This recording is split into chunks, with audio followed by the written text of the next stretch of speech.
Indochina, the way of the ancient. We are flying to Indochina in the midst of the rainy season. On the day of the full moon of July, Queen Maya conceived a child who later became Prince Siddharta. The same day, the prince left his father's palace to begin searching for the meaning of life and the way to salvation. On this day, a few years later, he gave his first sermon to the first 5 disciples. On the same day, July 19th, 2011, begins our journey, the world without visas. Our route passes through the countries of Indochina and starts in the capital of Thailand, Bangkok. For a simple and absolutely banal reason, Bangkok has the biggest airport. Therefore, it is easier to get here and tickets are much cheaper. In Bangkok, you can get a flight on more or less any major world airlines. Thailand. The exotic countries of Indochina have always attracted travelers, but it was very difficult to reach here from Europe, either by land via China or India, or by the sea around Africa and again India. Mainly traders were traveling. In the period of important geographical discoveries, the Portuguese seamen have laid a way here. In 1890, during the big round-the-world travel, Bangkok was visited by the successor of the Russian throne, future Emperor Nicholas II. At the end of the 20th century, the convergence between Russia and Thailand took place on the basis of tourism. The first 2 of my fellow travelers, Lyuba Shelkotunova and Katya Klemantieva, arrived in Bangkok almost at the same time, with a difference of half an hour. Even considering that Lyuba flew from St. Petersburg and Katya from Yuzhno-Sakhalinsk. Both of them take part for the first time in traveling within the World Without Visas project, and they are also abroad for the first time. Both were a little nervous. The majority of Thailand's residents consider themselves Buddhists. In the countries of Indochina, Buddhism is not just the official religion, but the core of all life. The religion, imported from India, has been renamed and adapted for Thailand. Prince Gautama Siddharta from the Shakya dynasty became the founder of Buddhism. Apparently, at this child's birth, astrologers have foretold that he has 2 paths in life, either to become the great governor or a barefoot tramp. His parents, of course, wanted their child to choose the first option. For this reason, they tried to enclose him in every possible way from real life, having surrounded him with care, guardianship, and luxury. So the prince lived until the age of 29 as in a peculiar incubator. And for this reason, the collision with life's realities, illness, feebleness, and death, became the strongest shock for him. The prince abandoned his wife and newborn son and went on a quest for truth, a way that will help to completely and forever get rid of sufferings. Having despaired to reach enlightenment by available methods, he discovered a way in between, a way of refusal of the extremes of asceticism and a connivance to his own demands. On this path, he reached a desirable enlightenment and at the age of about 35 became Buddha. In Thailand, Buddhism is closely interwoven with social life. Buddhist rituals accompany all important events in the life of Thais: birthdays, weddings, moving to a new apartment, funerals, opening a new business, buying a car. That's probably why Buddhism has not remained a pure doctrine and entered into the flesh and blood of the people, mixed with other doctrines and religions. From the airport, the 3 of us went to visit Anton Drianinchkino, our man in Bangkok. After exercises and a light breakfast, we went with him around the non-touristic districts of Chinatown. Anton is literally in love with Bangkok's Chinatown. He could spend a few hours in a row here, just wandering aimlessly through the streets and alleys, observing the flow of life. Please use a different road. This is really one of the best places to see how people used to live and how they continue to live now, without peeking inside their houses. Here, as in many tropical countries, all life happens in the streets, not inside the house. They often sleep outdoors on the streets. Today, you won't surprise anyone with Chinatown. It exists more or less in all the major capitals of the world. But Bangkok's Chinatown is the largest in the world. Let's go on the top. Come upstairs. Is there something there? The most interesting is at the top.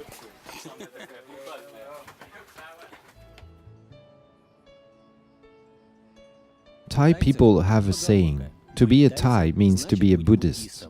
Every man over 20 years old has to become a monk, just like in the neighboring countries of Indochina, Myanmar, Laos and Cambodia. They don't have to become monks for a lifetime, as for example in Christianity. They can plug into the monastic environment, at least temporarily, for a short time, from 7 days, but every man must do it. It is even more compulsory than the service in the Russian army. Only after receiving the monastic experience, a man can be considered a full member of society and may marry or take an important governmental position.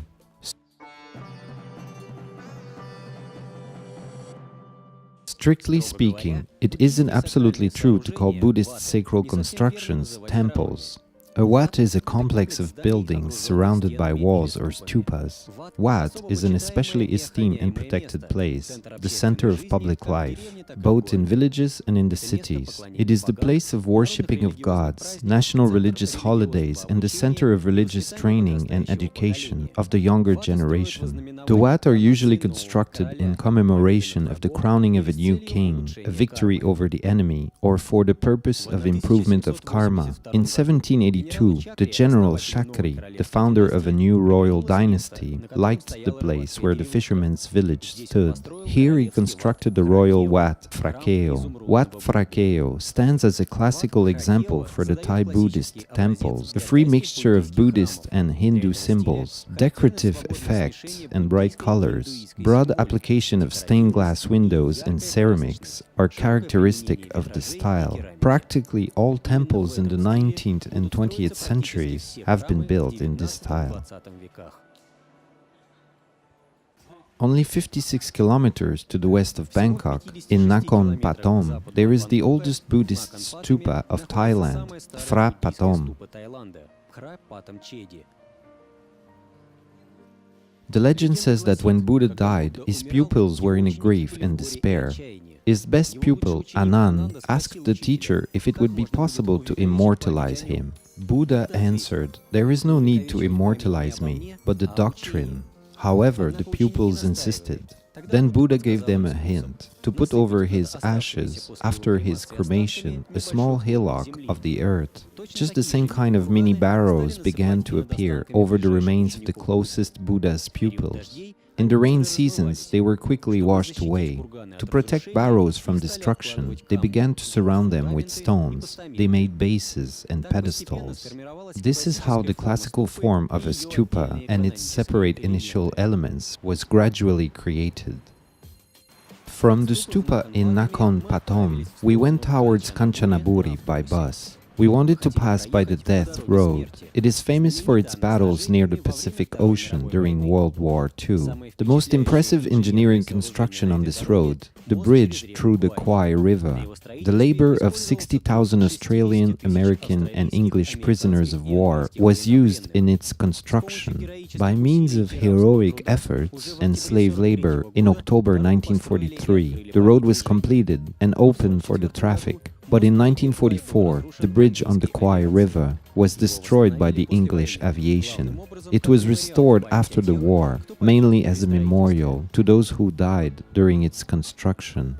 If a person is familiar with Buddha's doctrine, then he knows that infliction of harm to any living beings harms is karma. And to correct karma, it is important to make good acts and affairs, including the affairs committed not only in this life, but also during the previous life cycles. As a requital for our efforts, a good reincarnation awaits us. But it will be possible to reach this goal only if in the chain of all our reincarnations, we respect the strict ethical standards ordered by Buddhism.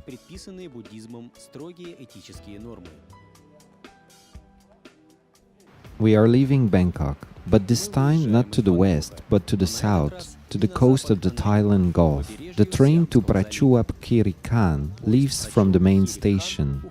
We arrived in the city when it was already dark, in the peak of the heavy tropical rain. For about half an hour, it was impossible to even put our noses out from under the train station's roof. The not-so-populated city, because of the rain season, looked like it was completely dead. On the embankment at the bottom of the hill with the temple, we found an empty pavilion that looked abandoned. There, under a roof, we set our tent.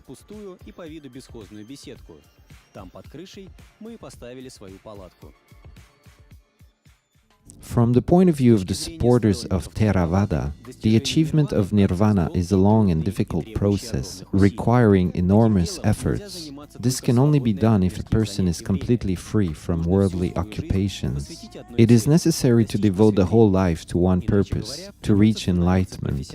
In other words, it is necessary to become a professional, to become a monk.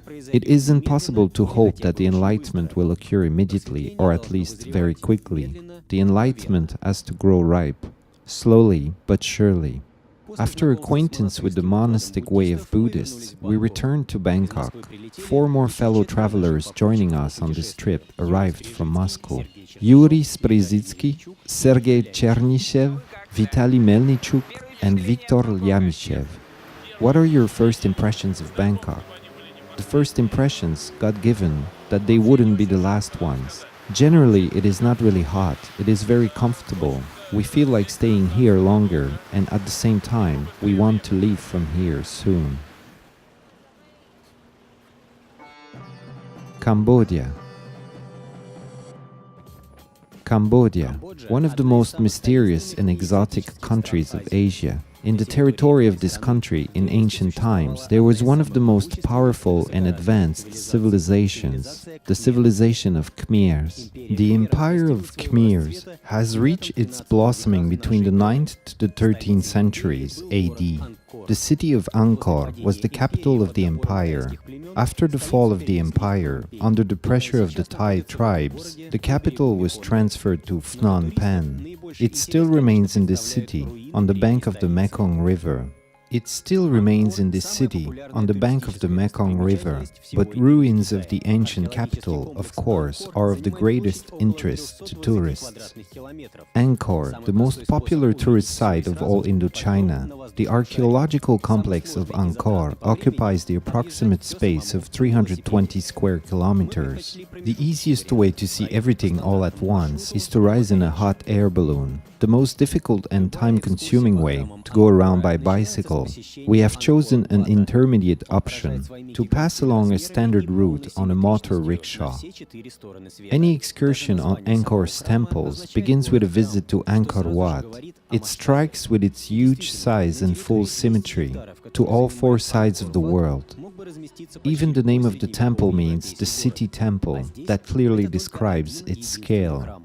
In fact, on the territory of 200 hectares, which is occupied by Angkor Wat, almost any medieval European city could be placed, and here is a single temple.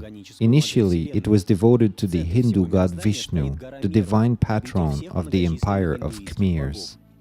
The structure of Angkor Wat can be seen as a giant Hindu cosmogonic model of the universe. In the center of the entire universe is Mount Meru, the abode of all the many Hindu gods. Meru is surrounded by the waters of the oceans, which are floating continents. The boundaries are formed by ocean ridges and rocky mountains. Inside Mount Meru is hidden the phallus of Shiva. In Hinduism, it was the symbol of the life-giving force.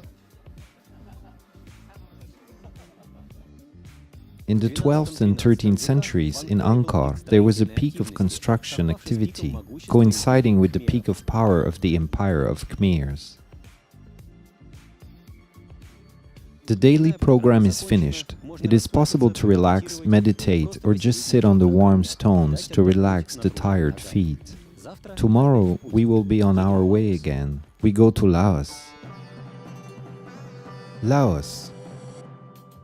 In the countries of Indochina, for the independent travelers, there is always a temptation to give up their autonomy for a little while and to use the services of one of the many travel companies.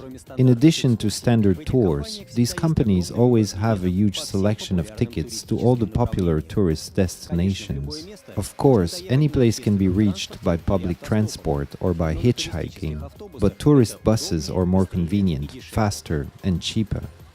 At the crossing in Nakasong town, we arrived already in complete darkness. Fortunately, the crossing as it appears also works during nighttime. We are shipped in long wooden boats with suspended motors. When we sailed away from the mooring, the way was lit only by the full moon. Neither signal lights nor beacons or borders on the waterway. Only the wide, smooth surface of the Mekong.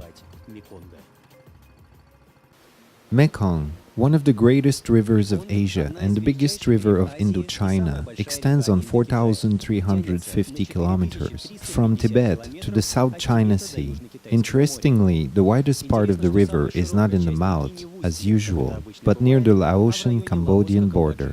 In the rainy season, the river overflows 14 kilometers away. In the dry season, the Mekong grows shallow, and on the surface, thousands of islands and islets appear. Their exact number is difficult to calculate. The result will depend on what kind of piece of land to call an island, and some are only a stone, a rock, or a shoal. But the ancient Laotians were still able to count them, so they named the area Sipandon, which means the district of 4,000 islands. We crossed the Mekong River already for the third time in the last 2 days. And on our way to the north, practically across all Laos, we will pass near this great Asian river. The following stop, Vientiane. Across Vientiane, it is more practical to ride a bicycle instead of a motorbike. This type of transport corresponds more to the slow local lifestyle. There are relatively few attractions here, and they are all located within a few minutes leisurely drive from each other on a broad and almost empty transport road.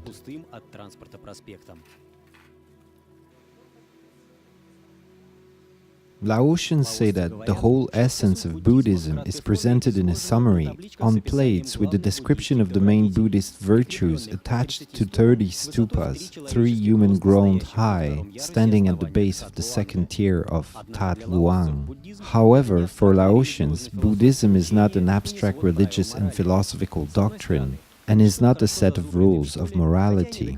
On one hand, they respect the Buddhist postulates and dogmas well studied at school, although not completely clear, and on the other hand, improve with its elements the deep-seating beliefs in spirits and magic. Thailand.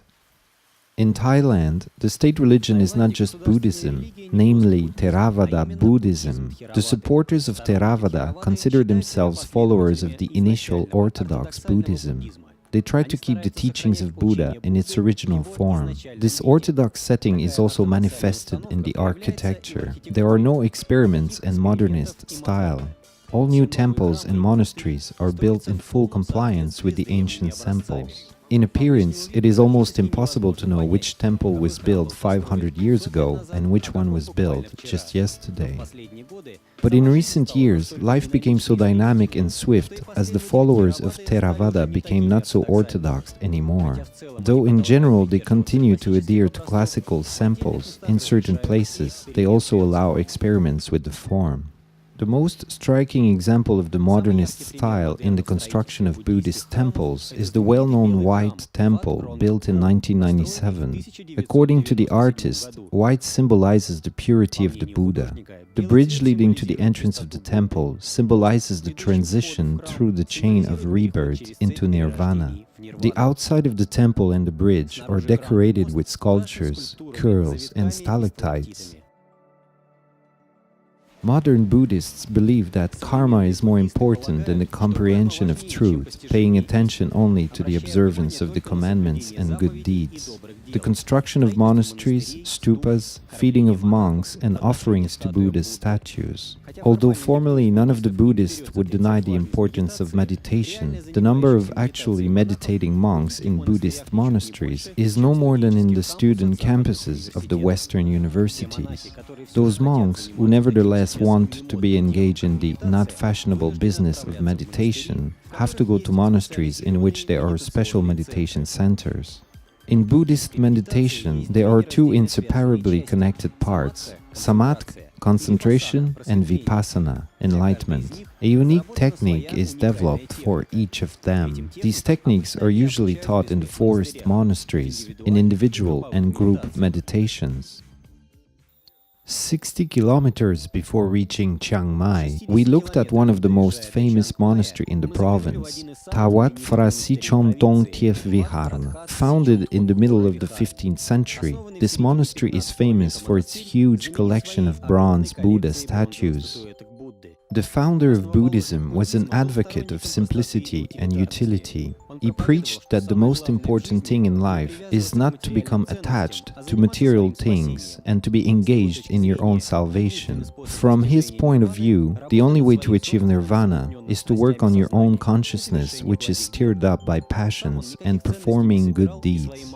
He himself did not collect any values and didn't advise the monks. In the beginning, Buddhist monks had no chance to show their passion for accumulating wealth. They constantly moved from place to place, and they only owned a uniform, a staff, and a bowl for handouts. But gradually, in the process of construction of monasteries, more and more monks passed to a sedentary lifestyle. In the beginning, Buddhists had no images of Buddha, only parts of his relics, hidden deep inside the stupa. Then, as a symbol of enlightenment, they began to use the sacred tree of Bodhi. Then there were also Buddha's statues. As a rule, only a single tree can be placed on the territory of the monastery, but statues can be placed in numerous amounts. So the collecting of statues began. There was even a competition between monasteries, with almost Olympic slogans: on height, which Buddha's statue is higher; on quantity, who has more statues; which is the most original; who has a statue made from the most unconventional material. As a result, in many monasteries, there were statues made of valuable kinds of trees, non-ferrous metal, precious and semi-precious stones. Some of the visitors even tried to steal them. So it was also necessary for Buddhist monks, along with their main function, the achievement of spiritual progress, to also be engaged in protection of values, and monasteries were turned into prisons. We have once again returned to Bangkok, completing a large circle through Cambodia, Laos, and northern Thailand. For two of our traveling partners, the trip across Indochina comes to an end. Lyuba Shelkotunova and Viktor Lyamichev depart to Moscow, and the five of us go to Myanmar by plane. This country is known to many as Burma.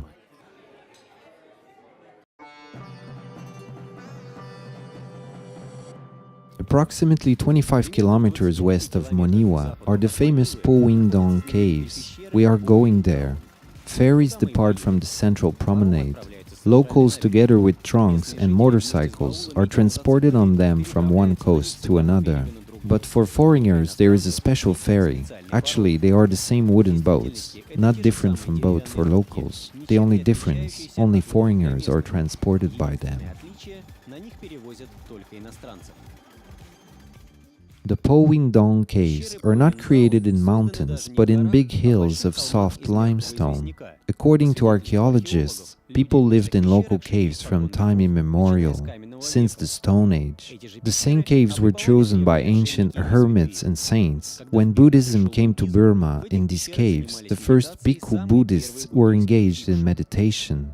Later appeared a cave monastery. There were so many monks that the natural caves weren't enough for everyone anymore. and new caves began to be cut down into the soft limestone, only by hand and with simple tools. It is possible to wander from cave to cave for a very long time. There is a complex system of tracks, transitions, and stone ladders.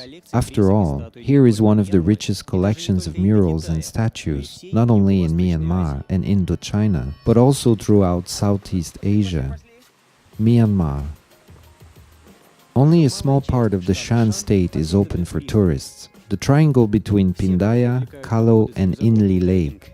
All who are attracted to hiking with a backpack and trekking just come here. We walk like we have escaped from prison and we try to break away from a possible pursuit. We have turned on a track off-road to go sharply down to the coast of the Inli Lake, translated from Burmese, the small lake. The boat was already waiting for us. Taking advantage of the relatively shallow depth of the Inli Lake, local residents began to build their villages right on the water. Houses are built on stilts. They make a light wooden framework, and then this construction is sheeted with bamboo-weaved mats.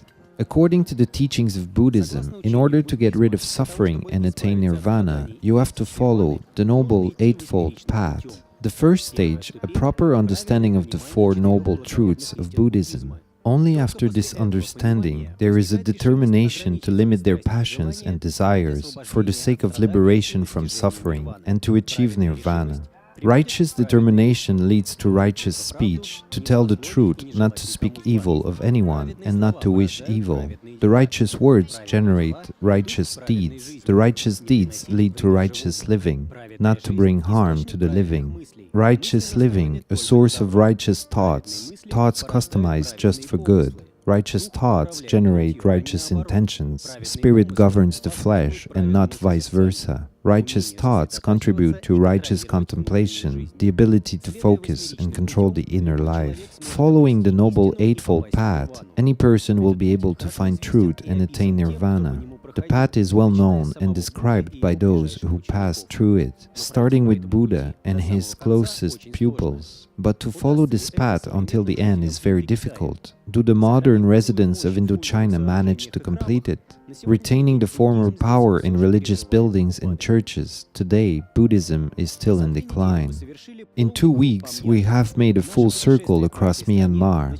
Our travel over this country began with the bus of Motherland 2 Hotel at the airport, and on the same bus we come back here. Our flight isn't delayed, although this is a common thing here. We fly to Bangkok.